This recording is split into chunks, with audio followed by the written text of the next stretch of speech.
সরকারি উদ্যোগে রাজ্য জুড়ে তিলোত্তমাকে স্মরণ। সব হাসপাতাল, স্বাস্থ্য প্রতিষ্ঠানে আজ তিলোত্তমা স্মরণ। সকাল 11টায় 2 মিনিটের নিরাপত্তা পালন এবং প্রদীপ জ্বালানো হয়। আজ বিকেলে পানিহাটি যাবেন মুখ্যমন্ত্রী শুভেন্দু অধিকারী এবং রাজ্যের স্বাস্থ্যমন্ত্রী শারদ মুখোপাধ্যায়। তিলোত্তমা স্মরণে আয়োজিত অনুষ্ঠানে তারা যোগ দেবেন।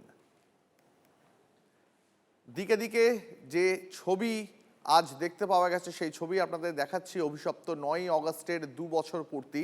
সরকারি উদ্যোগে রাজ্য জুড়ে আজ তিলোত্তমা স্মরণ। আজ গোটা রাজ্যের সমস্ত হাসপাতাল, স্বাস্থ্য প্রতিষ্ঠানে তিলোত্তমাকে স্মরণ করা হয়। যে ছবি আপনাদের দেখাচ্ছি রাজ্যের দিকে দিকের ছবি।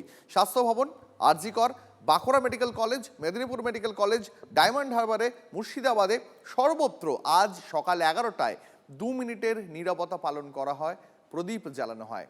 আজ বিকেলেই পানিহাটিতে যাবেন মুখ্যমন্ত্রী শুভেন্দু অধিকারী এবং স্বাস্থ্যমন্ত্রী শারদ মুখোপাধ্যায়। তিলোত্তমা স্মরণে আয়োজিত অনুষ্ঠানে যোগ দেবেন তারা। অভিশপ্ত 9ই অগস্টের আজ 2 বছর পূর্তি। যে ছবি আপনাদের এই মুহূর্তে দেখাচ্ছি, রাজ্যের সব প্রান্তে সব সরকারি হাসপাতাল, স্বাস্থ্য প্রতিষ্ঠানে আজ তিলোত্তমাকে স্মরণ করা হয়। সকাল 11টায় 2 মিনিটের নিরাপত্তা পালন এবং প্রদীপ জ্বালানো হয়। দেখুন ছবি। আজ সরকারি উদ্যোগে তিলোত্তমাকে স্মরণ করা হয়। পানিহাটিতে যাবেন আজ মুখ্যমন্ত্রী শুভেন্দু অধিকারী এবং স্বাস্থ্যমন্ত্রী শারদ মুখোপাধ্যায়। এই মুহূর্তে আমাদের সঙ্গে আমার সহকর্মী অনন্ত চট্টোপাধ্যায় রয়েছেন। আমি সরাসরি অনন্তের সঙ্গে একবার কথা বলে জানার চেষ্টা করব, অনন্ত আজ কি পরিস্থিতি? আজ 2 বছর পূর্তি 9ই অগস্টের, সেই অভিশপ্ত 9ই অগস্টের। তুমি যেখানে রয়েছো আজ কেমন কি পরিস্থিতি চারদিকে? কিভাবে তিলোত্তমাকে স্মরণ করছেন? দেখো, পরিস্থিতি দুজনেই চোখের জল, বাবা মার তার চোখের জল রয়েছে এবং তারা আজকে যেহেতু অনন্ত, তোমার কথা শুনতে একটু অসুবিধা হচ্ছে। আমি আরো একবার অনন্তের সঙ্গে যোগাযোগ করার চেষ্টা করবো। আরো একবার আপনাদের দেখাচ্ছি, অভিশপ্ত 9ই অগস্টের 2 বছর পূর্তি উপলক্ষে আজ সরকারি উদ্যোগে রাজ্য জুড়ে তিলোত্তমাকে স্মরণ। আপনাদের যে ছবি দেখাচ্ছি, সব হাসপাতালে, স্বাস্থ্য প্রতিষ্ঠানে আজ তিলোত্তমাকে স্মরণ করে 2 মিনিটের নিরাপত্তা পালন করা হয়। আপনারা দেখতে পাচ্ছেন সেই ছবি। আজ বিকেলে পানিহাটি যাবেন মুখ্যমন্ত্রী শুভেন্দু অধিকারী এবং স্বাস্থ্যমন্ত্রী শারদ মুখোপাধ্যায়। এই মুহূর্তে পানিহাটি থেকে অনন্ত আমাদের সঙ্গে রয়েছেন সহকর্মী। আমি আরও একবার সরাসরি অনন্তর কাছে যাব। অনন্ত, আজ বিকেলেই তো পানিহাটিতে যাবেন মুখ্যমন্ত্রী এবং রাজ্যের স্বাস্থ্যমন্ত্রী। একদমই পানিহাটিতে 5টার সময় তারা আসবেন, এমনটাই তিলোত্তমার পরিবার সূত্রে জানতে পাচ্ছি। এবং সেখানে যে ট্রাস্ট, তিলোত্তমার নামে ট্রাস্ট, সেই ট্রাস্টের উদ্বোধন করবেন। সেই ট্রাস্টের মাধ্যমে জনসেবা হবে। যারা দুস্থ তাদের সাহায্য করবেন, যারা বই কিনতে পারছেন না তাদের সাহায্য করবেন। সেই ট্রাস্ট থেকে সাহায্য হবে এবং তিলোত্তমার নামে একটি হসপিটাল তৈরি হবে, যে হসপিটালের কাজ হবে যে পরিষেবা দেওয়া দুস্থদের।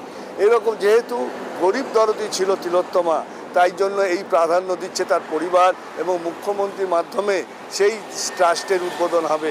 এছাড়া তিলোত্তমা যা যা ভালোবাসতেন, যেমন গাছ ভালোবাসতেন, ফুল ভালোবাসতেন, সেগুলো দিয়েই কিন্তু আজকে সারাদিন তার বাবা মা রত্না দাস বিধায়িকা পানিহাটির তিনি এবং তার যে বাবা শেখর দাস তিলোত্তমার, তারা এই দিনটা কাটাচ্ছেন। তবে তাদের কাছে আজকে সবসময় যেন অশ্রুসিক্ত, চোখে জল পড়ছে। আজকে 2 বছর হয়ে 3 বছরে পড়লো। তবে তারা বিচারের আশা আছেন যে বিচার তারা পাবেন। বিচার তারা তাদের আশাই রয়েছে যে এই সরকার তাদের যেভাবে সহযোগিতা করছে তাতে তাদের বিচার মিলবেই। যে আগের সরকার তাদেরকে সহযোগিতা করেনি, আগের সরকার তাদেরকে বিচারকে ধামাচাপা দিতে চেয়েছে, সেটাই বারবার তুলে ধরেছেন।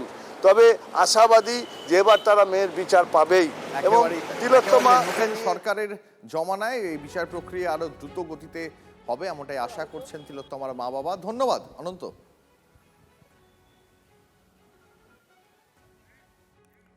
তিলোত্তমার স্মরণে পানিহাটিতে গাছ বিলি তাঁর বাবা মায়ের সঙ্গে ছিলেন তিলোত্তমার কিছু বন্ধু। গাছ খুব ভালোবাসতো মেয়ে, গাছের মধ্যে বেঁচে থাকবে তিলোত্তমা, বলছেন তার মা। আর আমার ছাদ একটা নার্সারি, যেখানে যে যা পেত, যেখানে গোলাপ গাছ ভালো দেখলে নেমে পড়তো সেখানে। একদিন তো মধ্যমগ্রাম মিউনিসিপ্যালিটি হসপিটাল থেকে ডিউটি করে, নাইট ডিউটি করে আসার সময় রাস্তায় গাছ দেখে নেমে পড়েছে। মোবাইলটাও নিতে ভুলে গেছে। মোবাইল রয়েছে অটোতে। ওখান থেকে দেওয়া হবে রুদ্রাক্ষ গাছ, ওগুলো নেপাল থেকে একজন এনেছেন, আরো অনেক বিভিন্ন রকম ফলের গাছ। আর এখানে যে অ্যাডেনিয়াম গাছগুলো আছে, এগুলো আমার মেয়ের ভীষণ প্রিয় গাছ ছিল। 2 বছর হয়ে গেল মনে হচ্ছে। হ্যাঁ, চেষ্টা করছি, কয়েকটা দিন যাচ্ছে আর সময় বাড়ছে, এই পর্যন্তই হচ্ছে আর কি। আশা জাগছে। আশা তো আছেই, সেটা তো উনি বলেছেন, দেখেছি কালকে বিচার পাওয়া যাবে, এটা আশা করছি। বিচার সহজও হবে বিচার তো পাওয়া যায়, আদালত দেবে বিচার, মেইনলি সহজ হবে বিচারটা পাওয়া। সরকার সহযোগিতা পেলে বিচারটা পাওয়া সহজ। এই যে আগের সরকার ছিল যে যারা কিছু করেইনি, বরং ধামাতা চাপা দেওয়ার চেষ্টা করেছে, বারে বারে অভিযোগ করেছেন আপনারা। নতুন সরকার, কাকিমা নিজেই বিধায়িকা, কোনো কিছু মনে হচ্ছে যে এবার কোনো সুরা নিশ্চয়ই হবে? হ্যাঁ, এটা তো যেতে বলছি, নতুন সরকার আমাদের সম্পূর্ণ সহযোগিতা করছে এবং বিচার আমরা পাবোই। এবার এই বিষয়ে মাননীয় মুখ্যমন্ত্রী তিনি বিধানসভার ভেতরে দাঁড়িয়ে উত্তর দিয়েছেন। 3 জন পুলিশ আধিকারিককে সাসপেন্ড করা হয়েছে। অন্যান্য প্রক্রিয়া, এই ধরনের বিচারের ক্ষেত্রে সবথেকে বড় সমস্যা হচ্ছে প্রাইমারি এভিডেন্স, যেটাকে ডিস্ট্রয় করা হয়েছে। তার মাঝখানে বিচারকে গতি দেওয়া এবং অপরাধীদের কাছে পৌঁছানো, এই ব্যাপারে আমাদের সরকার এবং মাননীয় মুখ্যমন্ত্রী দৃঢ় প্রতিজ্ঞ। कुछ करके दिखाओ। এগুলো বহু শুনেছি আমরা, এই হবে, তাই হবে, ওই হবে, ধরা হবে, মারা হবে, ফাঁসি হবে। কই, 2 বছর তো পার হয়ে গেল। জানি 2 বছর তৃণমূল ছিল, আমি অস্বীকার করছি না। নতুন সরকার এলওয়ার হয়ে গেল, তাও বলছি না আমি। কিন্তু একটা মানুষের কাছে একটা আশার বিচ্যুতি, একটা সঞ্চার হবে তো, যে হ্যাঁ এবার করছে সত্যিকারের, এফেক্টিভ স্টেপ নিচ্ছে, তা প্রমাণ হবে। গ্রেপ্তার হবে, নির্মল ঘোষ গ্রেপ্তার হবে। যে ওখানে চেয়ারম্যান ছিল, যে ডেড বডিকে জোর করে পুড়িয়ে দিয়েছিল, তারও গ্রেপ্তার হওয়ার কথা। সময় কাঙ্ক্ষিত বিচার আমরা এখনো পাইনি, তাহলে অভয় ন্যায় বিচার এখনো মেলেনি, এ কথাই আমরা বলছি। কেন বলছি এ কথা? তাহলে এই কথা বলার পিছনে কারণ হচ্ছে যে আমরা প্রথম দিন থেকে যে কথা বলেছি যে একাধিক ব্যক্তি এই ঘটনায় জড়িত, একজনের পক্ষে এই কাজ করা সম্ভব নয়। শুধু আমরা এই কথা বলছি তা নয়, সিবিআইয়ের CSFL রিপোর্টে কথা বলছে, সিবিআইয়ের DNA রিপোর্টে কথা বলছে, পোস্টমর্টম রিপোর্টে কথা বলছে। তাহলে এই সামগ্রিক যে তথ্যগুলো উঠে এসছে তদন্তে, সেই জায়গা থেকেই তারাও বলছে, তদন্তকারীরাও একটা অর্থে যে তথ্য প্রমাণ নিয়ে আসছে সেগুলো থেকে পরিষ্কার যে একাধিক ব্যক্তি জড়িত। তাহলে একাধিক ব্যক্তি যদি গ্রেপ্তার না হয়, তাহলে আমরা কী করে বলতে পারি যে বিচার পাওয়া গেছে? যদি একাধিক ব্যক্তি জড়িত থাকে, তাহলে 2 বছর অতিবাহিত হওয়ার পরেও দেশের সর্বোচ্চ তদন্তকারী সংস্থার দিক থেকে এই রকমের অপদার্থতার উদাহরণ থাকবে কেন? 2 বছর ধরে যে ঘটনাটাকে কেন্দ্র করে সারা দেশ, সারা বিশ্বের মানুষ কনসার্ন, সুপ্রিম কোর্ট অবধি কনসার্ন জানাচ্ছেন, তাহলে বিচার ব্যবস্থার ভূমিকা এই বিচারকে কেন্দ্র করে ঠিক কোন জায়গায় দাঁড়িয়ে থাকছে? স্বাস্থ্যমন্ত্রী বা স্বাস্থ্য ভবন, প্রশাসন যেভাবে বলুক না কেন, যারাই সদিচ্ছা প্রকাশ করতে চাইছে, তারা এই প্রশ্নগুলোর উত্তর সবার সামনে জনসমক্ষে অত্যন্ত স্বচ্ছ, ক্লিয়ারভাবে দেবে।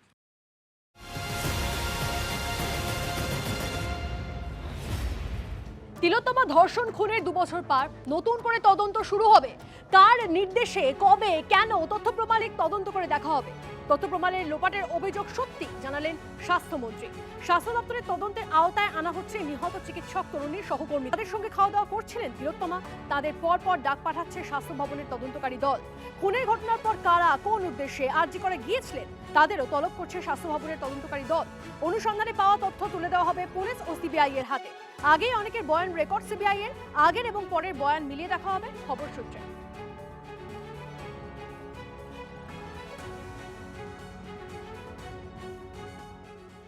আমাদের দায়বদ্ধতাটা হচ্ছে যে এই ঘটনার পরে তথ্য প্রমাণ লোপাট করার একটা আরোপও এসেছে এবং সেটা সত্যিই হয়েছে। আমরা মনে করি যারা চিকিৎসক, আমাদের সঙ্গে যারা কাজ করে, চিকিৎসক নয় কিন্তু স্বাস্থ্যকর্মী, পুরো সমাজ, পশ্চিমবঙ্গ এবং ভারতবর্ষের সবাই চায় এটা যেন সত্য উদ্ঘাটিত হয়। তথ্য প্রমাণ লোপাট হয়েছিল বলে আমাদের দফতরের তরফ থেকে আবার নতুন করে তদন্ত শুরু হয়েছে। সেই তদন্ত আমরা খালি এইটুকুই দেখতে পারবো, প্রমাণ লোপাট কে করেছিল, কেন করেছিল, কবে করেছিল, কিসের জন্য করেছিল, আর কার আদেশে করেছিল। নতুন একটা সিট তৈরি হয়েছে, এটা যেমন বাস্তব, কিন্তু সেই সিটটাও তো সিবিআই এর অফিসাররা আছেন। তাহলে আগের সিবিআই এর অফিসার যদি কি তদন্ত করলেন, কেন তদন্তে এত ঢিলেমি হলো, সিবিআই কি তার কোনো আভ্যন্তরীণ তদন্ত করেনি? তাহলে সিবিআই এর কোনো এক অফিসার তিনি তদন্ত করতে করতে ঢিলেমি দেবেন বলে অভিযোগ উঠবে, তার কোনো ক্ল্যারিফিকেশান পাওয়া যাবে না, আবার একটা অন্য কোনো কাউকে নিয়ে আসা হবে। এবং 2 বছর হয়ে গেছে, তথ্য প্রমাণ ইত্যাদি নিতে যে আবার সিটের অফিসাররা যাচ্ছেন আরজিকরের ঘটনায়, আরজিকর হাসপাতালে যাচ্ছেন, এতদিন ধরে কি ওখানে তথ্য প্রমাণ পড়ে থাকছে? সাদা চোখে তো সেটা মনে হচ্ছে না। বাকিটা এক্সপার্টরা বলতে পারত। নতুন করে তদন্ত হওয়া, ওনারা যাদেরকে ভিলেন সাজাচ্ছেন, সরকারি ক্ষমতা ব্যবহার অপব্যবহার করে তাদের সাসপেন্ড করা। আরে আগে প্রমাণ করুন যে এই লোকটা আপনাদের উইশ লিস্টের উপর, আপনাদের রাজনৈতিক প্রতিদ্বন্দ্বীদের দমন করার জন্য আপনি কাকে দেখতে পারেন না তার উপর দোষ চাপিয়ে দিয়ে কলঙ্কিত করে শাস্তি দেওয়া, তার আগে তো আইন বলে বিষয় আছে। স্বাস্থ্যমন্ত্রী ডাক্তারবাবু জানতাম, তিনি গোয়েন্দা আমি এতটাই জানতাম না। নিশ্চয়ই আবার নতুন করে তদন্ত, কেন নতুন করে, কিসের তদন্ত? আপনাদের তো সিবিআই ছিল, এতদিন ধরে তদন্ত করেছে। তিলোত্তমা ধর্ষণ খুনের ঘটনায় বেআব্রু হয়ে গিয়েছিল রাজ্যের স্বাস্থ্য ব্যবস্থা। চিকিৎসক আন্দোলন থেকে হাসপাতালের নিরাপত্তা সহ উঠেছিল একাধিক দাবি। 2 বছর পর এখনো মেলেনি প্রকৃত বিচার, এমনটাই দাবি তিলোত্তমার পরিবার।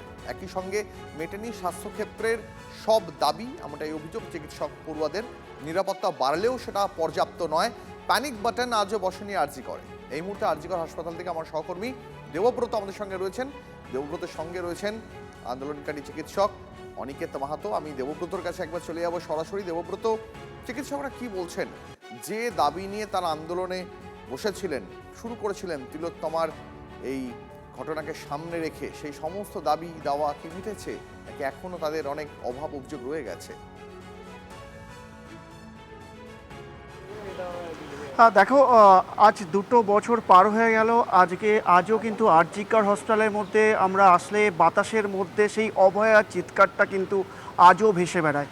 এই যে অভয়া যে আন্দোলন সেই সময় হয়েছিল এবং সেই সময় তৎকালীন সময় ডক্টর অনিকেত মাহাতো প্রথম থেকে যেভাবে এই আন্দোলনের সঙ্গে তিনি যুক্ত ছিলেন, আজকে তিনি আমাদের সঙ্গে রয়েছেন। অনিকেতবাবু, আপনি দীর্ঘদিন ধরে এই অভয়া আন্দোলনটা আপনি চালিয়ে যাচ্ছেন এবং আপনার সহকর্মীরা চালিয়ে যাচ্ছেন। আপনারা কি মনে করেন সঠিক বিচারটা আপনারা পেয়েছেন? না, শুরুর দিক থেকে যে কথাটা বলার সেটা হচ্ছে যে আমরা যেটা মনে করি যে এই ঘটনায় একাধিক ব্যক্তি জড়িত। তাহলে একাধিক ব্যক্তি যদি জড়িত হয় তাহলে তাদেরকে অবিলম্বে গ্রেপ্তার করা প্রয়োজন। আমরা এখনও অবধি জানি যে সঞ্জয় রায় একজন কনভিক্টেড হয়েছে। তাহলে শুধু আমরা এই কথা বলছি তা নয়, সিবিআইয়ের তৈরি করা সিএসএফএল এর রিপোর্ট কথা বলছে, সিবিআইয়ের তৈরি করা পোস্টমর্টম রিপোর্টে কথা বলছে, এমআইএমবি রিপোর্টে কথা বলছে, ডিএনএ রিপোর্টে কথা বলছে। তাহলে বাকিরা গ্রেপ্তার হচ্ছে না কেন, এই প্রশ্ন থাকছে। এতদিন 2 বছর অতিবাহিত হওয়ার পরেও সিবিআইয়ের এই ধরনের বিচারকে নিয়ে প্রহসনের জায়গা, অপদার্থতার নজির কেন তৈরি হচ্ছে? এভিডেন্স টেম্পার ইনভেস্টিগেশন হাসাবের কথা সিবিআই তার প্রাইমারি চার্জশিটে বলেছে, কিন্তু তাদেরকে এখনও অবধি গ্রেপ্তার করতে পারছে না কেন? তাহলে এই ঘটনায় যে সাপ্লিমেন্টারি চার্জশিট দেওয়ার কথা তৎকালীন আয়ুষ সীমা পাউজা ঘোষণা করেছিলেন, সেই সাপ্লিমেন্টারি চার্জশিট কোথায়? তাহলে আমরা দেখতে পাচ্ছি যে পালাবদলের পর তৎকালীন যারা তদন্তকারী অফিসার ছিলেন সেই পর নতুন এসআইটি তৈরি হয় সিবিআইকে কেন্দ্র করে, আবার কিছুদিন পর আবার একটা নতুন এসআইটি তৈরি হয়। তাহলে তদন্তের পরিবর্তন হচ্ছে, কিন্তু তদন্তের অগ্রগতির জায়গা আমরা কাছে জানতে চাইব। স্বাস্থ্য ভবন নতুন করে আবার তদন্ত শুরু করছে, তিলোত্তমার সহকর্মীদের আবার বয়ান জিজ্ঞাসাবাদ করা হবে, বয়ান নেওয়া হবে। এই প্রসঙ্গে অনিকেতের কি বক্তব্য? তদন্তে গাফিলতির পর তাদেরকে তদন্তের আয়তায় এনে গ্রেপ্তার করা হচ্ছে। অনিকেতবাবু, স্বাস্থ্য ভবন, রাজ্যের স্বাস্থ্য ভবন নতুন করে তারা তদন্ত প্রক্রিয়া শুরু করবেন এবং তারা একটা প্যারালালি তদন্ত করবেন, এই বিষয়ে আপনি কি বলবেন? এই বিষয়ে যেটা বলার সেটা হচ্ছে কালকেই সংবাদ মাধ্যমের মধ্য দিয়ে এই খবর আমি দেখতে পেলাম। কিন্তু যেটা আমার বলার, তাহলে সিবিআই কি করবে? তাহলে যে নতুন এসআইটি হয়েছে তারা আর স্বাস্থ্য ভবন কি প্যারালাল ইনভেস্টিগেশন চালাবে? এটা আমার কাছে পরিষ্কার নয়। যদি ধরি যে স্বাস্থ্য ভবনই ইনভেস্টিগেশন করবে, তাহলে সেই স্বাস্থ্য ভবনের মাথায় নারায়ণস্বরূপ নিগম বসে আছে। তাহলে কিভাবে এই স্বাস্থ্য ভবনের মধ্য দিয়েই একটা সুষ্ঠু স্বাভাবিক তদন্ত পরিচালনা হতে পারে, এটা আমার বোধগম্য এখনও হয়নি। যদি এটা হয় তাহলে সেটা আমার মনে হয় যে জায়গাটাকে আবার প্রহসনের জায়গাতেই পরিণত হবে। আজকে আপনারা যদি খেয়াল করে দেখেন যে স্বাস্থ্য ভবনের দিক থেকে যে 2 মিনিটের নীরবতার কথা বলা হয়েছিল, সেই নীরবতা স্বাস্থ্য ভবনেও পালিত হয়েছে। সেই নীরবতাতে স্বাস্থ্যমন্ত্রীর পাশে যিনি দাঁড়িয়ে আছেন তিনি নারায়ণস্বরূপ নিগম স্যার, প্রিন্সিপাল সেক্রেটারি স্যার।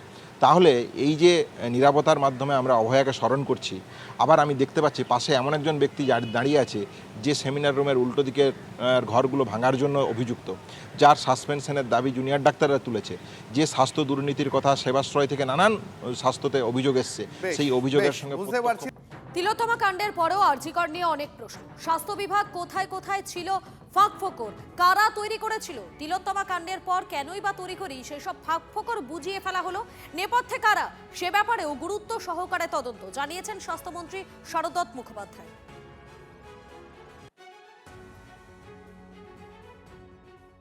আমরা জানতে চাই কারা ছিল সেদিন, কারা দেখেছিল, কারা জানতো, কারা চুপ ছিল। যদি কেউ সত্য লুকিয়ে থাকে, যদি কেউ প্রমাণ মুছে থাকে, যদি কেউ তদন্তের পথ আটকায়, তবে তার মুখও আসুক দিনের আলোয় সবার সামনে। অভয়া শুধু একটি নাম নয়, অভয়া আমাদের ঘরের মেয়ে, অভয়া আমার বোন, অভয়া আমার সন্তান। তাই আজও বলি, ওই রাত আমি ভুলবো কি করে। তিলোত্তমা স্মৃতিতে বিনামূল্যে চিকিৎসা শিবির চালিয়ে যাচ্ছে West Bengal junior doctors front. সুবিচারের অপেক্ষায় সঙ্গেই চলছে গরিবের চিকিৎসা। আরজি কর হাসপাতাল সংলগ্ন বস্তিতে শিবির করে বিনামূল্যে চিকিৎসা করছেন জুনিয়র ডাক্তাররা। তিলোত্তমার নৃশংস ঘটনার 2 বছর পার, কাঙ্ক্ষিত বিচারের অপেক্ষায় গোটা বাংলা, গোটা দেশ। জুনিয়র ডাক্তারদের উদ্যোগে অভয়া ক্লিনিক, একেবারে আরজি করের কাছেই বস্তিতে Abhaya clinic West Bengal junior doctors ফ্রন্টের তত্ত্বাবধানে। একাধিক চিকিৎসা পরিষেবা এখানে দেওয়া হচ্ছে এবং তার সঙ্গে সঙ্গে বলা হচ্ছে বিচারের আশায় তারা এখনও, বিচারের দাবিতে তারা এখনও। তাই তাদের ব্যানারে পরিষ্কার করে লেখা, উই ওয়ান্ট জাস্টিস। 2 বছর পরেও যে বিচারের অপেক্ষায় আমাদের এবং সমগ্র বঙ্গবাসী বলুন, দেশের লোককে থাকতে হচ্ছে, এটাই একটা লজ্জার ব্যাপার যে 2 বছর পেরিয়ে যাবার পরেও সেই যে সিবিআই একটা চার্জশিট দিল, তারপর না কোনো সাপ্লিমেন্টারি চার্জশিট, অথচ রোজই শুনছি নতুন নতুন নানা নাকি আর কি ওই সেন্সেশনাল নিউজের হেডলাইন হচ্ছে যে আজকে এই পাওয়া যাচ্ছে, আজকে নার্সের ফোন বাজেয়াপ্ত করা হলো 2 বছর পর, স্বাস্থ্য দপ্তর নাকি এবার একটা তদন্ত করবে, অথচ মাথায় বসে আছে নারায়ণ স্বরূপ নিগম। তো ওভারঅল দেখুন 2 বছর পরেও দাঁড়িয়ে বিচার পাওয়ার জায়গাটা একদম হতাশাজনক জায়গাতেই রয়েছে। এতটা দীর্ঘসূত্রিতা আমাদের সত্যি হতাশা করছে, কারণ প্রায় 2 বছর হতে চলল। কাঠগোড়ায় এখনও জেলখানার মধ্যে এখনও সেই সঞ্জয় রায় ছাড়া আর কেউ নেই। এসআইটি গঠন হয়েছে, আমরা দেখতে পাচ্ছি সীমা পাহুজাকে তদন্ত থেকে সরানো হয়েছে, কিন্তু আখেরে কেউ দোষী সাব্যস্ত হচ্ছেন না, অভিযুক্ত হয়েই থেকে যাচ্ছেন। আমরা আশায় আছি যাতে তার করা হয়, আর আমাদের কাজ তো করে যাওয়া, আমাদের কাজ হচ্ছে মানুষের পাশে থাকা, সেই লড়াইটা চলছে এবং সেই লড়াইকে পাথেয় করেই কিন্তু অভয়া ক্লিনিক চলছে এবং আমরা দেখতে পাচ্ছি এখানে চিকিৎসকরা তারা কথা বলছেন, তার সঙ্গে সঙ্গে অভয়া আন্দোলন অর্থাৎ তিলোত্তমা আন্দোলনের যে বক্তব্য, যে কাঙ্ক্ষিত বিচারের অপেক্ষা, সেই কাঙ্ক্ষিত বিচারের অপেক্ষাও কিন্তু নাগাড়ে চলছে। আমি একটু কথা বলবো, এই অভয়া ক্লিনিক থেকেও তো একটা বার্তা যে কাঙ্ক্ষিত বিচারটা পাওয়া গেল না। অবশ্যই সেটার জন্যই আজকে আমরা এখানে অভয়া ক্লিনিক করছি এবং এরপরেও আমাদের মিছিল ইত্যাদি কর্মসূচি রয়েছে এবং যে আমাদের 2 বছর অপেক্ষা করার পরও যে আমরা সঠিক বিচার পেলাম না, এটা যে সাধারণ মানুষের মন থেকে ভুলে যায়, যাতে ভুলে না যান তারা, এটা মনে করিয়ে দেওয়ার জন্যই আজকে আমরা এখানে অভয়া ক্লিনিক করছি। সেই অভয়া ক্লিনিক চলছে, তারপর কলেজ স্ট্রিট থেকে ধর্মতলা পর্যন্ত মিছিল রয়েছে এবং সেই মিছিলের থেকেও কিন্তু দাবি উঠবে যাতে অভয়া বিচার পান, তিলোত্তমার বিচার পান। ক্যামেরা সূর্যেন্দুর সঙ্গে সুমন, TV9 বাংলা, কলকাতা।